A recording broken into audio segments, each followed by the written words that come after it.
नमस्कार, आप देख रहे हैं समाचार लाइव का विशेष कार्यक्रम एक मुलाकात। और एक मुलाकात के इस अंक में हमारे साथ भारत की एक ऐसी बेटी है जिन्हें द्रोणाचार्य पुरस्कार से सम्मानित होने का गौरव हासिल है। हमारे साथ हैं हंसा शर्मा जी। हंसा शर्मा जी, आपका बहुत बहुत स्वागत है समाचार में। ये कारवां कैसे शुरू हुआ? क्योंकि जो मेरे पास जानकारी है, उत्तराखंड के एक सामान्य परिवार में आपका जन्म हुआ।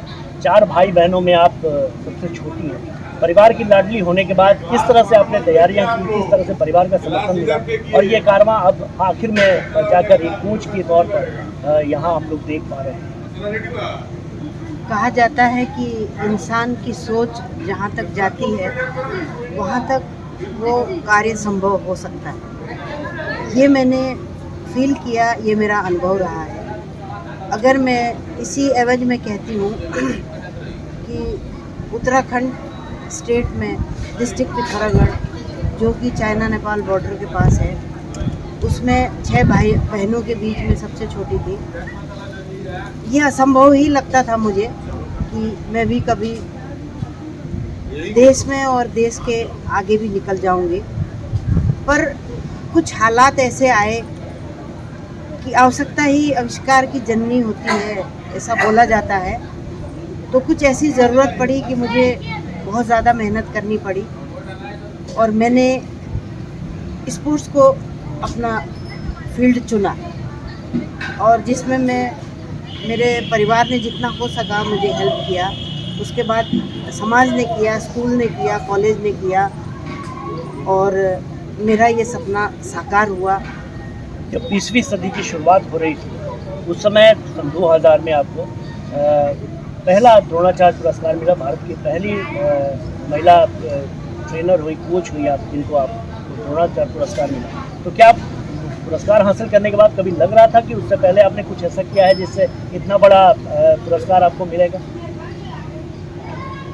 मैं बताना चाहूँगी कि पहले तो जहाँ से मैं बिलोंग करती हूँ वहाँ से पढ़ना और स्पोर्ट्स करना ही बहुत कठिन था।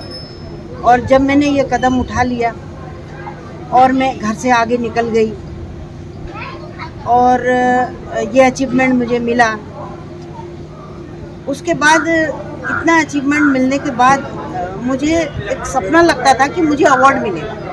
ये एक सपना, बहुत कठिन सपना था, जो देखने से भी डर लगता था मुझे। क्योंकि जैसा मैं बताऊं आपको, मेरे से पहले 25 पुरुषों को द्रोणाचार्य अवार्ड मिल चुका था और किसी महिला को नहीं मिला था।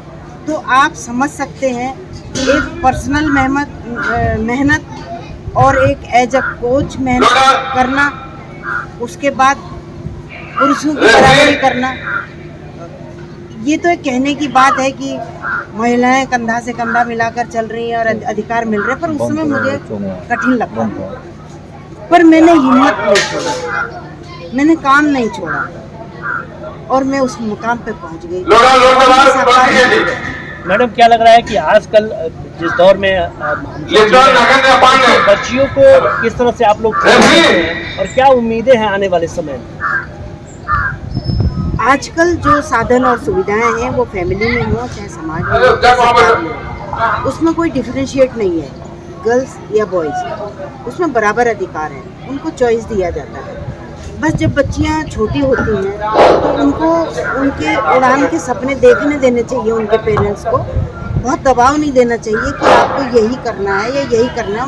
फिक्स क्योंकि हर इंसान में एक क्वालिटी भगवान ने दी है, उसको उजागर करने का उनको मौका देना चाहिए। और अगर वो खेल में आते हैं, खेल से और भी फायदे हैं। खेल में आने से फिजिकल फिटनेस भी होती है और एक करियर भी, आप उसको एज ए करियर भी चूज़ कर सकते हो। उससे आपको जॉब की अपॉर्चुनिटीज़ भी मिल जाती है। तो हर आदमी इंजीनियर या डॉक्टर तो नहीं बन सकता, कम से कम इस फील्ड की भी सोचे, जिससे बहुत फ़ायदे हैं और आगे तो सरकार फ़ायदा दे ही रही। मैडम, आप बिहार आई हैं और मुझे जानकारी है शायद पहली बार आई हैं इस तरह के कार्यक्रम में। इस तरह के कार्यक्रम में मैं पहली बार आई हूँ, नेशनल चैम्पियनशिप में आती रही हूँ, लेकिन ये जो एक रिकॉर्ड आज सुगौली डिस्ट्रिक्ट ने उठाया है, किया है कैडेट्स का, जिसमें 19 to 11 years and 11 to 13 years girls and boys का स्टेट वेट लिफ्टिंग चैम्पियनशिप हो रहा है, साथ ही साथ इसमें सिलेक्शन भी किया जाएगा, जिसमें गर्ल्स और बॉयज़ को सरकार के द्वारा साधन और सुविधाएं, हॉस्टल्स, पढ़ाई और कोचेज सारे प्रोवाइड किए जाएंगे, जिससे वो बच्चे आगे बढ़ेंगे और ये गेम आगे बढ़ेगा और प्रदेश का और देश का नाम भी होगा। ये साधन सुविधाएं